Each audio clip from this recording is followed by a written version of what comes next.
19대 대통령 선거 사전 투표율이 역대 최고를 기록한 가운데 대선 주자들은 막판 표심을 잡기 위해 총력전을 벌이고 있습니다. 유권자들의 표심은 어디로 향할지 세 분 전문가와 함께 자세히 짚어보겠습니다.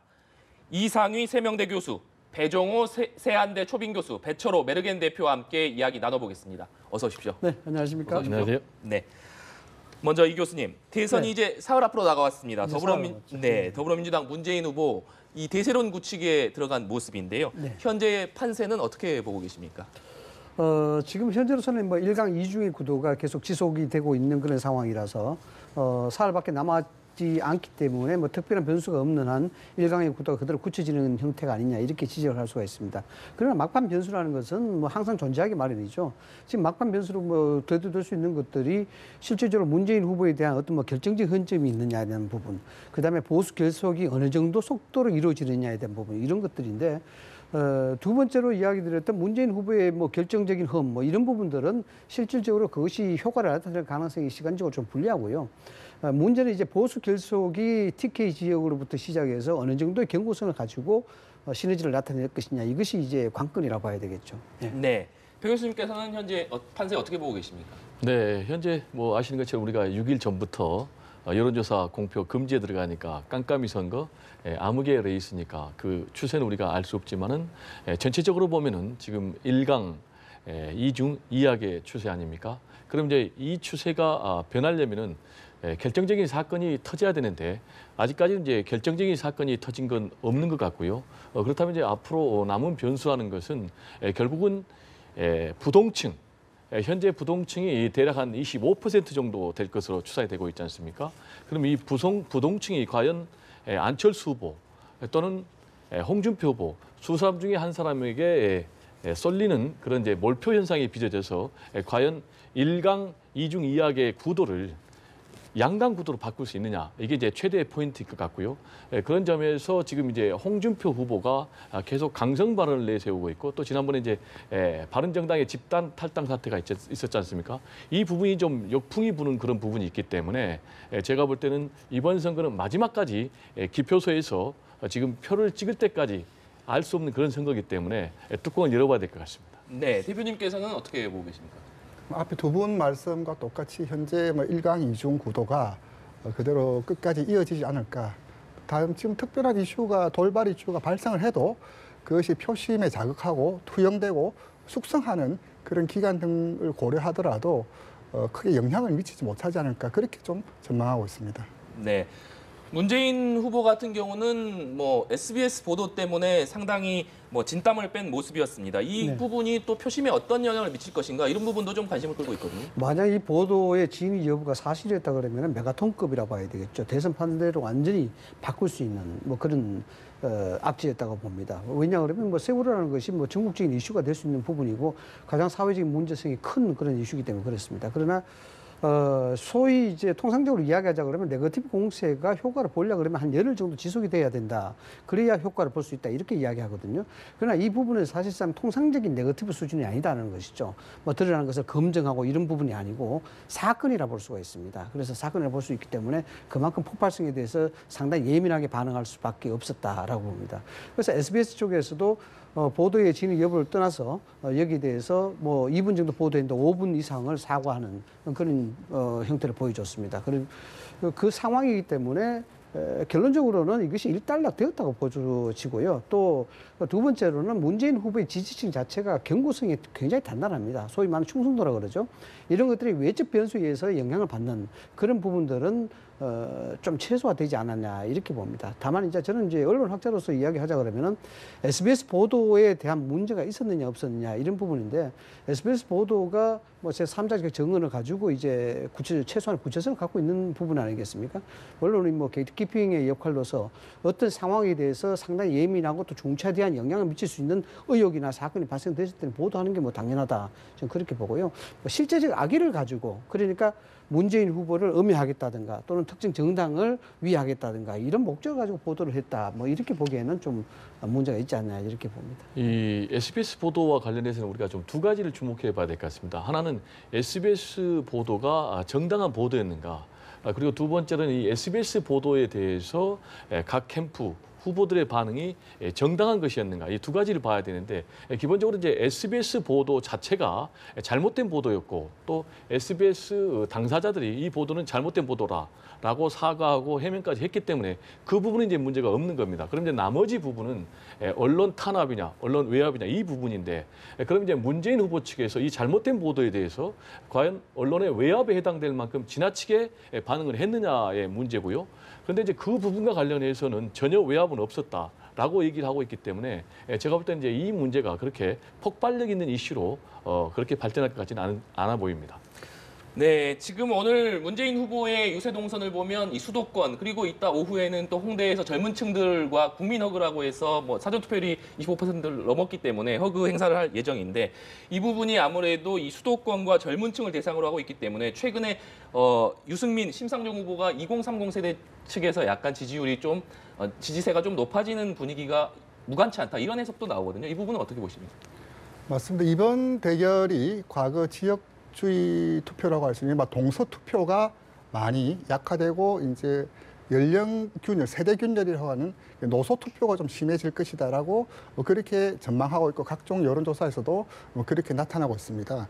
참고로 그 서울대에서 개발한 폴랩 지수를 보자면 20대에서 문재인 후보가 43.9%, 안철수 후보가 13.8%, 홍준표 후보가 6.8%, 유승민 후보 7.7%, 심상정 후보 17.8%. 전체적으로 보자면 이제 문재인 후보가 앞서가는 가운데 심상정 후보가 안철수 후보를 넘어서는 그런 현상을 보이고 있는데요.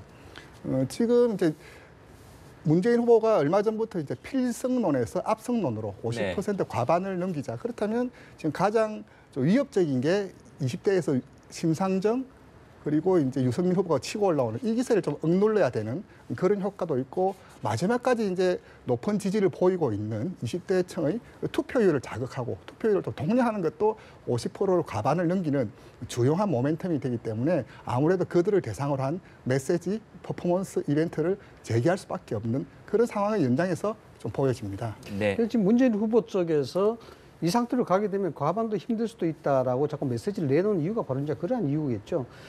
실질적으로 뭐 어렵기도 합니다만은 지지력이 결속이 되지 않으면은 상당히 힘들어진다. 그래서 압도적인 지지를 보내달라. 지지층들의 결속을 이제 당부하는 그런 메시지로 봐야 되겠죠. 그러나 이제 문재인 후보가 30대 후반에서 40대 초반의 박스권에서 계속 정체된 상태를 그래 보이고 있기 때문에 여기에 심상정 후보라든가 홍준표 후보의 약진 이 자체가 자칫하면 하락 국면으로 갈 수도 있다는 그런 우려가 틀림없이 이제 여기에 포함이 됐다 이렇게 봐야 됩니다. 그렇기 때문에 이제 문재인 후보 쪽에서는 상당히 이 부분에 대해서 전략적인 이제 조치를 해야 된다라는 것이죠.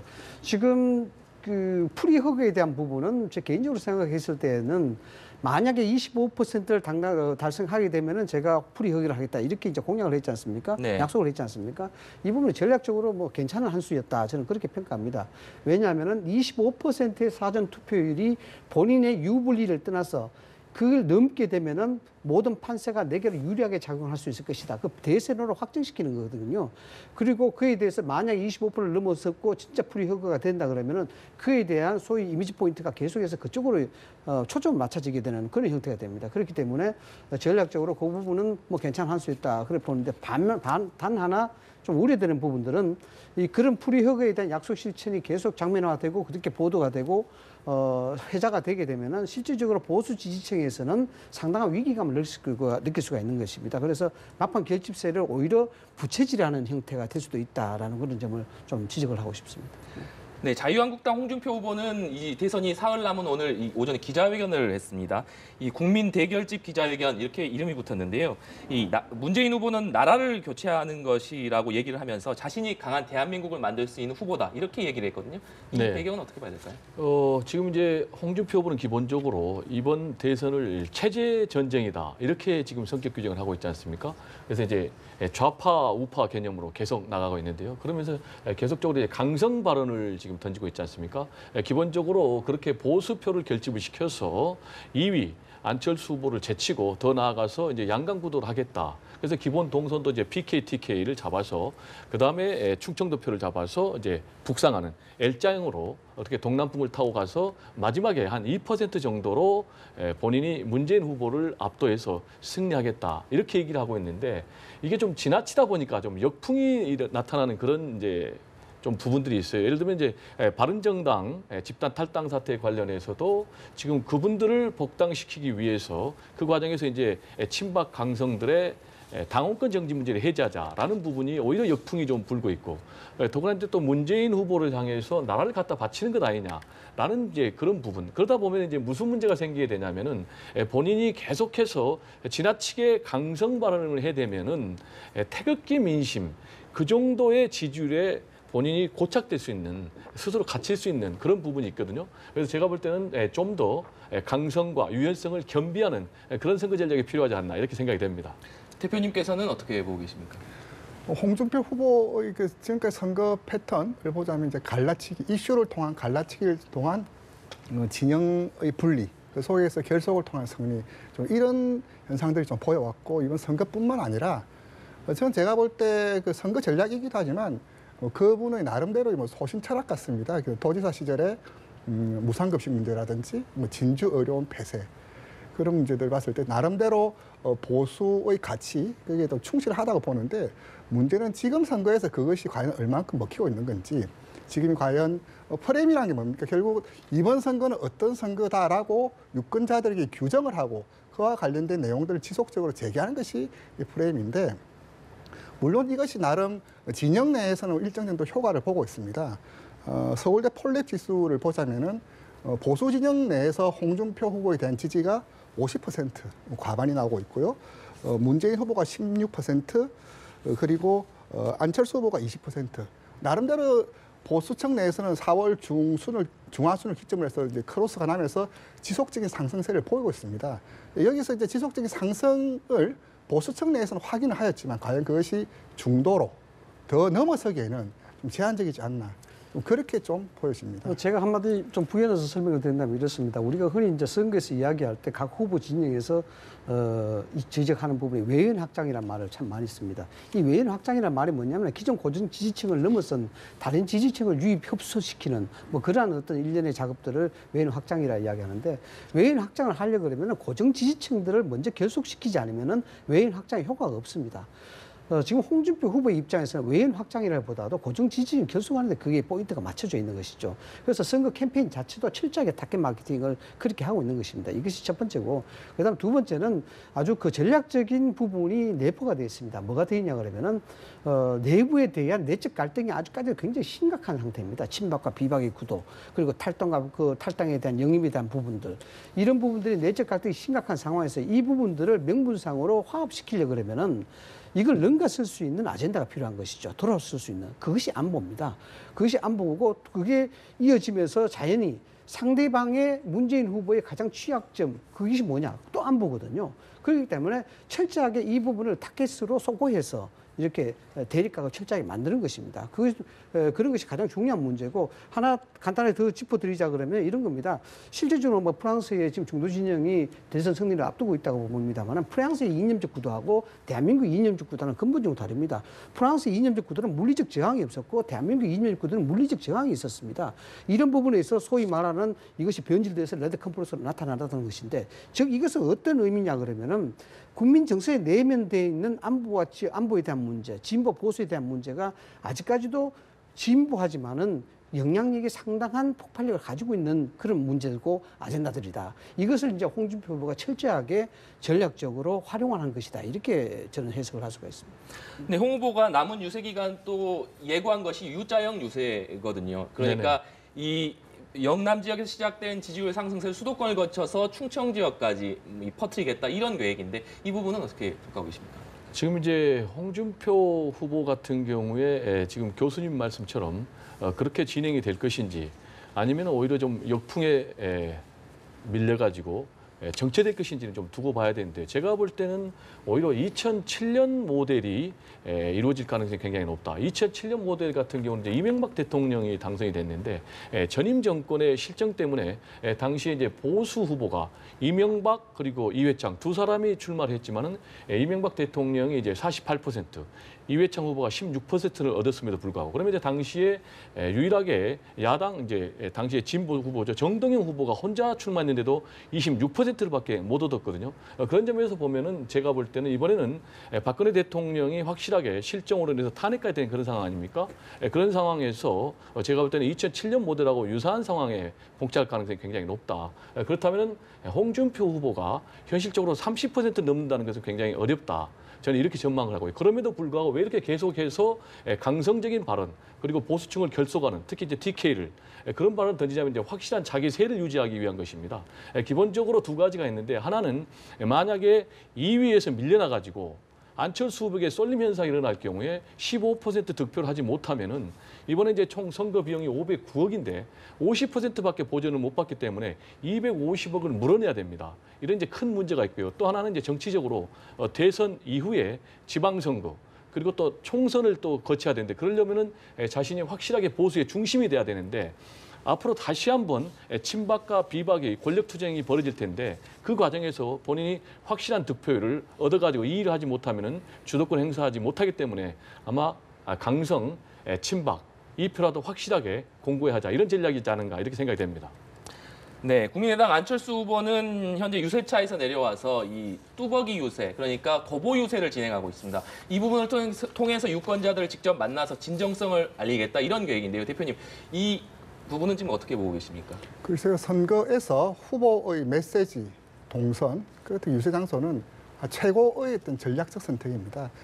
안철수 후보가 그렇게 뚜벅이 유세를 할 때는 나름의 어떤 판단에서 그렇게 했었겠죠. 그것을 뭐 어떻다 저떻다라고 이야기하는 것은 이제 결과로 이제 말을 해주고 있겠죠. 안철수 후보가 지금 던지고자 하는 메시지는 진정성, 새 정치에 대한 다시 한번 리콜, 리마인드를 시켜주고 차별화된 행보.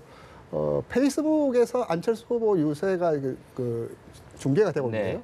그 중계를 보는 분이 60만이 넘었다라고 그렇게 주장하고 있습니다. 나름대로 자기 고심에 찬 한 수고 나름의 효과적인 툴이라고 판단이 결과죠. 예, 그렇게 보여집니다. 네, 지금 어제 마무리된 사전 투표에서 호남 지역의 이 사전 투표율이 높았기 때문에 이 부분을 놓고 또 안 후보 측에서는 이 호남의 높은 사전 투표율이 안철수 대 문재인 양강 구도를 복원시켰다 이런 입장을 내놓고 있는데요. 그 부분은 어떻게 보십니까? 투표율이 높다는 것은 선거에 통상적으로 양쪽의 진영의 경합이 철저하게 벌어지고 있을 경우 이 경우가 투표율이 상당적으로 높게 나타나는 것이 일반적인 현상입니다.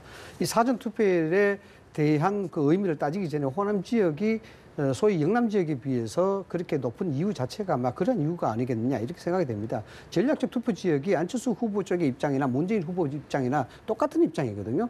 그렇다 그러면은 이 부분에 대해서 양 후보 간의 조직력이 철저하게 뒷받침되고 있는 또한 호남 지역이라고 봐야 됩니다. 그래서 사전 투표에 대한 성격을 여러 가지로 규정할 수가 있는데 사전 투표에 대해서 각 캠프 진영이 염두에 두고 있는 것은 사전 투표를 통해서 조직력을 검증하는 그런 차원도 활용을 하기도 합니다.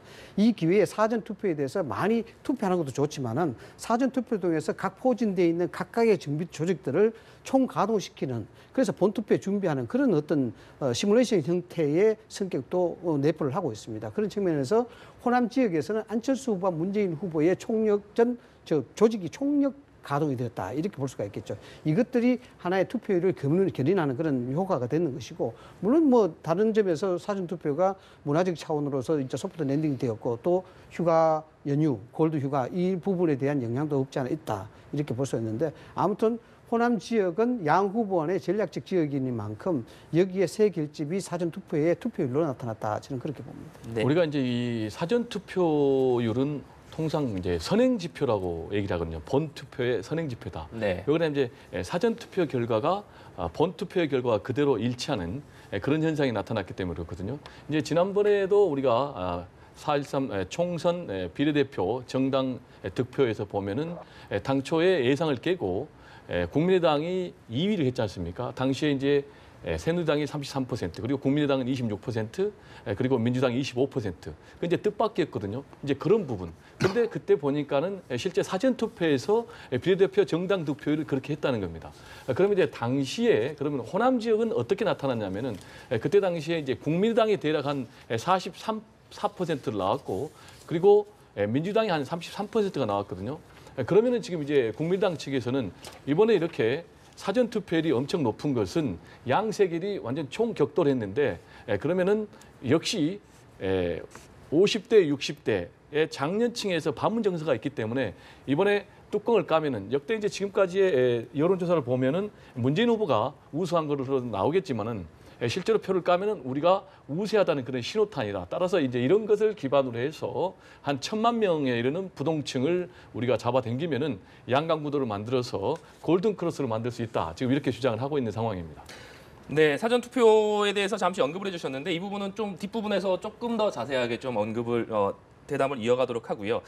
계속해서 바른정당 유승민 후보 측을 좀 짚어본다면 유승민 후보 측 같은 경우에는 바른정당 의원들의 탈당 사태가 있은 이후에 오히려 지지 여론이 좀 쏟아지면서 좀 고무된 모습인 것 같습니다. 그 부분은 어떻게 보고 있습니까? 정치인들이 가장 원하는 것은 그 후원금도 아니고 지지도도 아니고 유권자들과의 정서적 연대, 일체감입니다. 정서적 연대와 일치감이 있을 때 지지도도 오르고 후원금은 덩달아 오는 거죠. 지금 이제 유승민 후보가 12석을 탈당을 했지만 오히려 국민들의 관심, 또 이제 뭐 그런 동정심, 언더독 이펙트도 좀 없잖아 좀 획득한 측면도 있고, 또 게다가 그것이 이제 효과를 논하기엔 좀 굉장히 부적절할 수도 있지만 그 따님 그 유담양의 성추행까지 겹쳐지면서 굉장히 국민적인 어떤 연민의 대상이 되고 좀 피해자의 그런 모습을 비추어진 점은 아무래도 그 선거에 좀 도움이 실보다는 덕이 큰 요소가 아니냐, 좀 그렇게 보여지고요. 다만 이것이 이제 지지도로 좀 확인이 되었다면 지지층들 한층 더 결속시키고 추가 상승을 할 수 있는 계기로 되었지만 그것이 좀 되지 않아서 확인할 필요 없죠. 분명히 기운으로 느끼는 것, 여러 가지 당원 가입이라든지 후원금 가입 등 국민의 어떤 대상이 되고 주목의 대상이 되고 있다는 것은 굉장히 긍정적으로 작용하고 있는 것은 분명해 보입니다. 정의당 심상정 후보 같은 경우에는 뭐 깜깜이 기간 되기 전에 마지막 여론조사를 보았을 때 이 상당히 지지율이 상승세를 타면서 당 내부에서는 두 자릿수 투표도 가능할 것이다, 이런 자신감을 보이기도 했거든요. 네. 일단 뭐 심상정 후보를 말씀드리기 전에 유승민 후보에 대해서 제가 간단하게 네. 좀 짚어드리자면 그렇습니다.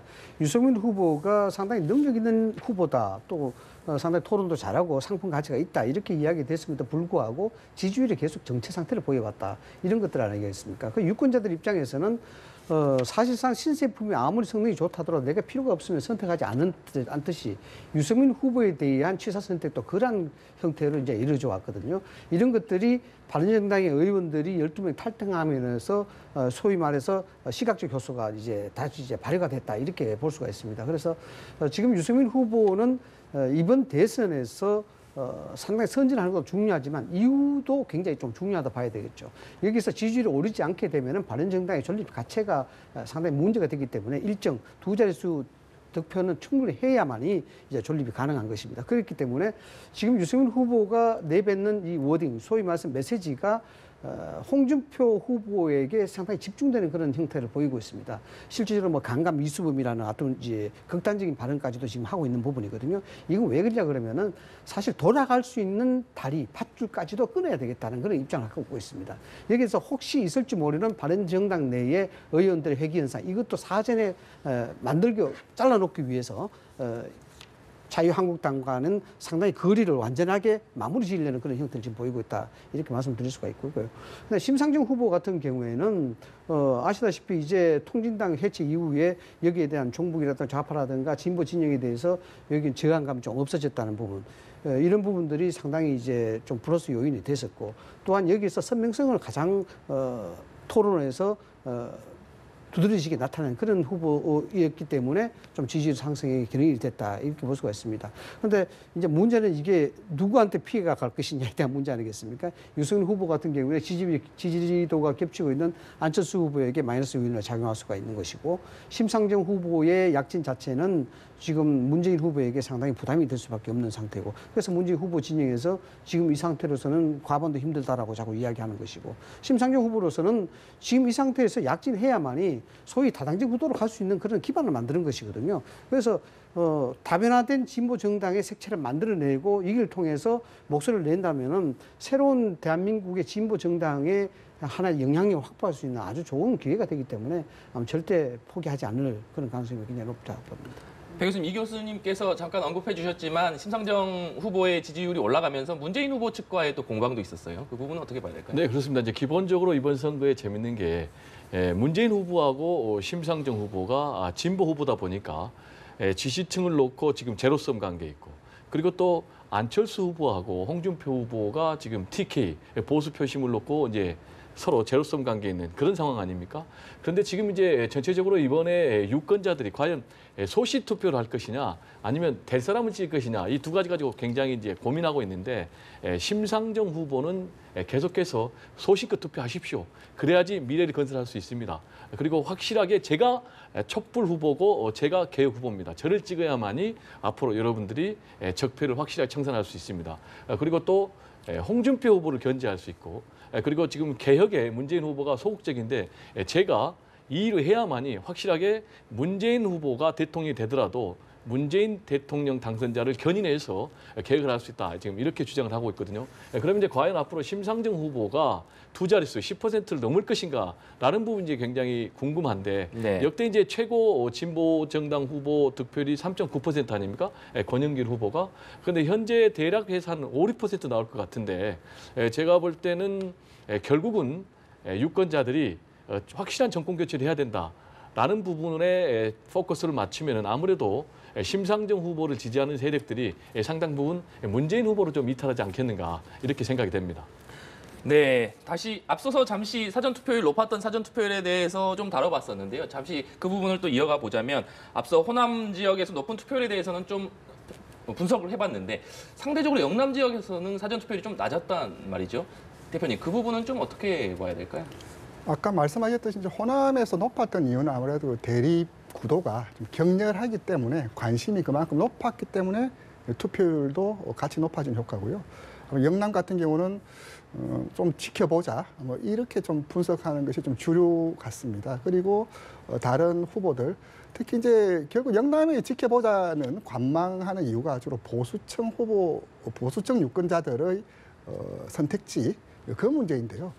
이번 선거는 이렇게 보수 정당도 마찬가지지만 보수층 유권자들도 처음 겪는 경우입니다. 도대체 우리가 누구를 찍어야 되냐? 가치와 정체성을 보자면 홍준표, 뭐 유승민 같기도 하고 또 한때 쭉 올라왔을 때 문재인을 잡기 위해서는 안철수 아니냐? 뭐 이런 기류들이 좀 섞였는데요. 지금 약간씩 좀 남아 있는 것 같습니다. 그랬을 때 좀 더 지켜보자. 그런 것들이 호남 대비 사전 투표율이 좀 낮아진 요인이 아닌가 그렇게 보여집니다. 네. TK 지역에서는 지금 투표율에서 나타나듯이 아직까지 내적 갈등을 갖고 있다 이렇게 봐야 됩니다. 그렇기 때문에 홍준표 후보도 오늘 그렇게 메시지를 냈지 않습니까?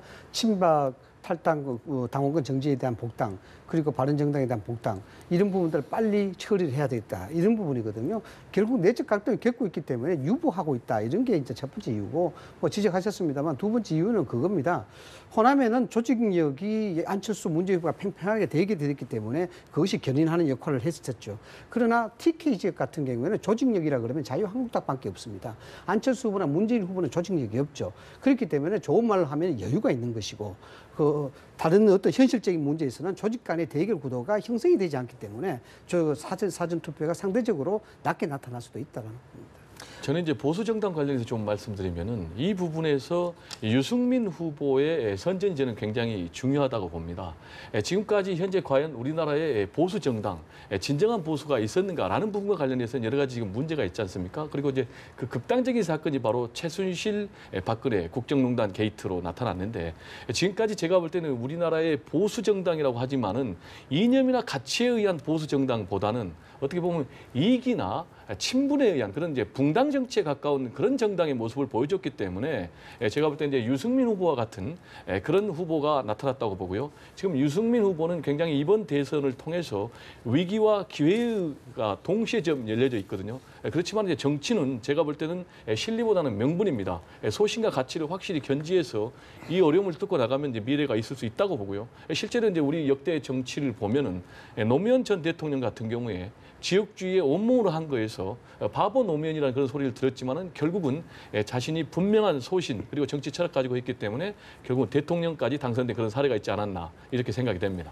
네, 사전 투표율이 이 1,000만 명, 사상 최초로 1,000만 명이 넘었기 때문에 이 5월 9일 예정돼 있는 이 대선에서 이 1,000만 명이 넘는 이 사전 투표가 또 하나의 변수가 될 수도 있다. 이런 관측들도 나오거든요. 대표님, 어떻게 전망하고 계십니까? 맞습니다. 그 모든 그 캠페인에서 특히 이제 마지막 작업은 투표율 제고 작업입니다. 그 미국 같은 경우도 GOTV라 그래서 Get Out the Vote. 그리고 마지막에는 투표율 제고하는 것이 선거의 마무리 작업이 될 수밖에 없죠. 여론조사에서 나타난 것은 아무래도 정서적 지지, 내가 그 후보를 좋아한다, 지지한다라면 투표율 같은 경우는 정치적 선택 행위가 포함되는 것이기 때문에 결국 투표장에 나와서 투표를 할 때 그 지지가 의미가 있고 그 표가 살아있는 것이죠. 그랬을 때 투표율은 여론조사에 나타난 그 이상의 의미를 좀 가지고 있고요. 지금 사전투표 말씀하셨는데 이번 사전투표에서 중앙선관위에서 사전 여론조사를 할 때 1차 조사에서는 17%를 예상했습니다. 2차 조사에서는 20%를 예상했는데 실제로는 26%가 나왔습니다. 이번 선거는 역대 어느 선거와는 좀 다릅니다. 기간도 짧고 압축되는 그런 특징뿐만 아니라 과거의 방식, 과거의 데이터, 과거의 경험에서 분석하려 들면 굉장히 오류가 빠질 수 없고 설명할 수 없는 것들이 많이 있습니다. 설명할 수 없는 것은 설명할 수 없거든요. 그래서 이번 같은 경우도 투표율이 어떻게 될지, 과거의 패턴대로 나타날지, 또 지금 사전투표 양상도 뭐 어떻게 될지, 아까 배종호 교수님 말씀하셨던 대로 호남에서 지난번 정당 명부 비례대표에서 국민의당이 월등히 높았습니다. 10% 이상 포인트 높았거든요. 그것이 과연 그때 읽어낼 수 있는 사람이 과연 있었는가. 그래서 이번 선거처럼 그 유동성, 불확실성이 높아질 것으로 보이고 특히 20대에서 투표율이, 30대에서 투표율이 굉장히 높아질 것으로 보입니다. 지금까지는 노고소저라 그래서 투표율 프리미엄 디스카운트 요인이 있었죠. 똑같이 여론조사 지표가 나오더라도 노년층의 지지를 받는 후보들이 더 유리해지고 20, 30대 지지층 받는 후보들이 좀 떨어지면서 눈에 보이는 지표 이상의 어떤 간격이 나타나는데 이번 같은 경우는 그런 투표율 프리미엄 디스카운트 요인 없이 오히려 20대에서 더 높은 투표량을 보이고 있다는 것은 또 한 번 우리가 좀 주목해야 할 변수가 아닌가 그렇게 보여집니다. 네, 높은 사전 투표율까지 짚어봤는데요. 마지막으로 이 교수님, 이제 대선이 사흘 남았는데 사흘 동안 주목해봐야 될 변수 뭐가 있을까요? 모두에도 말씀을 드렸습니다만은 지금 가장 좀 핵심으로 떠오르고 태풍의 눈으로 떠오르고 있는 것이 과연 이제 보수 진영의 계속도가 어느 정도 강도로 이어질 것인가. 이 부분이 상당히 이제 관건이라 볼 수가 있겠습니다. 지금 부동층에 대한 20, 30%를 지적을 하고 있습니다만 여기에 통상적으로 진보 진영의 표의 견고성을 본다면은 부동층의 20, 30% 정도는 상대적으로 보수 진영의 성격이 강한 그런 부동층이라 볼 수가 있는데 이 표심이 과연 홍준표를 택할 것이냐에 대한 부분 아니면 기권으로 나타날 것이냐에 대한 부분 이 부분이 승패를 가르는 아주 중요한 변수로 저는 봅니다. 네, 알겠습니다. 오늘 세 분 말씀 여기까지 듣도록 하겠습니다. 오늘 말씀 감사합니다. 네, 감사합니다.